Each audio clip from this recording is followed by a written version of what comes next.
Hello guys, যিসকল ষ্টুডেণ্টে class 9, 10 আৰু SS first year and second ইয়েৰত পঢ়ি আছে তেওঁলোকৰ বাবে এটা সুখবৰ লৈ আহিছোঁ এই ভিডিঅ'টোৰ জৰিয়তে। কোনোবা যদি নতুনকৈ মোৰ চেনেললৈ আহিছা চেনেলটো ছাবস্ক্ৰাইব কৰি নটিফিকেশ্যনটো অন কৰি ৰাখিবা যাতে এনেকুৱা ধৰণৰ ভিডিঅ'বিলাক তোমালোকে লাভ কৰি থকা। একচুৱেলি ক্লাছ 9, 10 আৰু SS first year and second ইয়েৰৰ বাবে 2025-26 বৰ্ষৰ স্কলাৰশ্বিপৰ অনলাইন আৰম্ভ হৈছে। তো সেইখিনিকে মই ভিডিঅ'টোত শ্বেয়াৰ কৰিব বিচাৰিছোঁ। তো আহাচোন তেতিয়াহ'লে আমি ভিডিঅ'টো ষ্টাৰ্ট কৰোঁ। তোমালোকে সম্পূৰ্ণ ভিডিঅ'টো চাবা স্ক্ৰিপ্ট নকৰাকৈ যাতে তোমালোকে এই যিটো সুবিধা দিছে চৰকাৰে স্কলাৰশ্বিপৰ সেই সুবিধাৰ সদব্যৱহাৰ কৰিব পাৰা। ইয়াত তোমালোকে দেখা পাইছা এইটো government of Assam, director of the secondary education Assam, Kahilipara Guwahati 19। তো ইয়াৰ পৰাই অৰ্ডাৰটো প্ৰকাশ পাইছে। তো ইয়াত তোমালোকে স্পষ্টভাৱে দেখা পাইছা যে ক্লাছ 9, 10, 11 আৰু 12ৰ বাবে দ্য একাডেমিক ছিজন 25-26ৰ স্কলাৰশ্বিপৰ অনলাইন আৰম্ভ হৈছে। তো ইয়াত তোমালোকে দেখা পাইছা যে last date of submission of application by the institution 30/10/2025 আৰু লগতে last date verification by the inspector of school to 15/11/2025। ইয়াত দি দিছে last date of submission of the verified list by the IS to the DSC office 25/11/2025। অৰ্থাৎ তাৰিখকেইটাৰ ভিতৰতে কাৰ্যসমূহ সম্পূৰ্ণ হ'ব।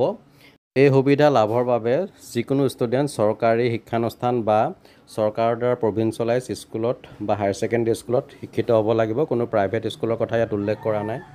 চবতকৈ ইম্পৰ্টেণ্ট যিটো ৰেট অফ স্কলাৰশ্বিপ অৰ্থাৎ ₹4,800 for class 9 and 12 student per annum. PA মানে হৈছে পাৰ এনিউম অৰ্থাৎ প্ৰতি বছৰে 4,800 টকাকৈ লাভ কৰিব আৰু ₹6,000 PA for class 11 and 12 student অৰ্থাৎ SS ফাৰ্ষ্ট ইয়েৰ আৰু ছেকেণ্ড ইয়েৰ ষ্টুডেণ্টসকলে প্ৰতি বছৰে 6,000 টকাকৈ স্কলাৰশ্বিপ হিচাপে লাভ কৰিব।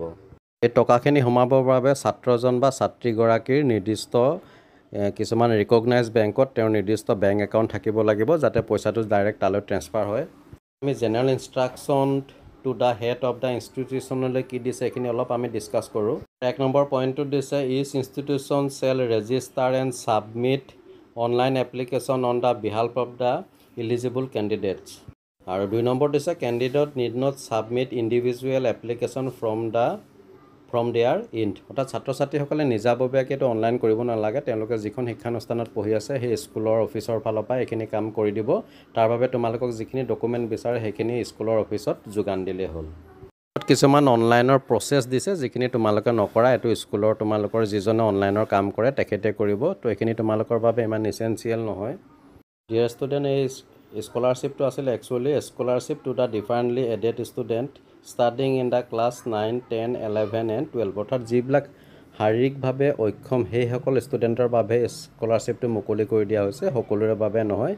তো ইয়াৰ বাবে তেওঁৰ নিৰ্দিষ্ট প্ৰমাণ পত্ৰ থাকিব লাগিব। তো সেই যিসকল ছাত্ৰই তেনেধৰণৰ প্ৰমাণ পত্ৰ আছে বা শাৰীৰিকভাৱে অক্ষম তেনে ছাত্ৰ ছাত্ৰীসকলে স্কলাৰশ্বিপটোৰ সুবিধা ল'ব পাৰিব। সকলোৰে বাবে এইটো একচুৱেলি নহয়।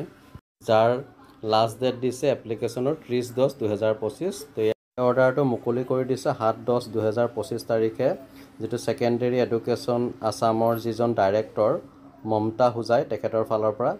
আশা কৰোঁ যিসকল ছাত্ৰ ছাত্ৰী ডিফাৰেণ্টলি এবল হয় তেওঁলোকৰ বাবে ভিডিঅ'টো যথেষ্ট হেল্পফুল হ'ব। তেওঁলোকে এই সুবিধা ল'ব পাৰিব আৰু সকলোৰে বাবে যেতিয়া স্কলাৰশ্বিপ ওলাব যিসকল ডিফাৰেণ্টলি এবল নহয় তেনে ভিডিঅ' খুব সোনকালে মোৰ চেনেলৰ থ্ৰুদি পাবা। লগতে তোমালোকে উক্ত 4টা ক্লাছৰে 9, 10, 11, 12 বিভিন্ন এক্সাম দি যেতিয়া তোমালোকে আহিবা তো এক্সামৰ কুৱেশ্যন পেপাৰবিলাকৰ সলিউশ্যন ভিডিঅ' মোৰ চেনেলত উপলব্ধ হ'ব। তো এনেদৰে তোমালোকে চাই থাকিবা RB লাৰ্ণ কাম এণ্টাৰটেইনমেণ্ট। আন এটা ভিডিঅ'ত পুনৰ লগ পাম।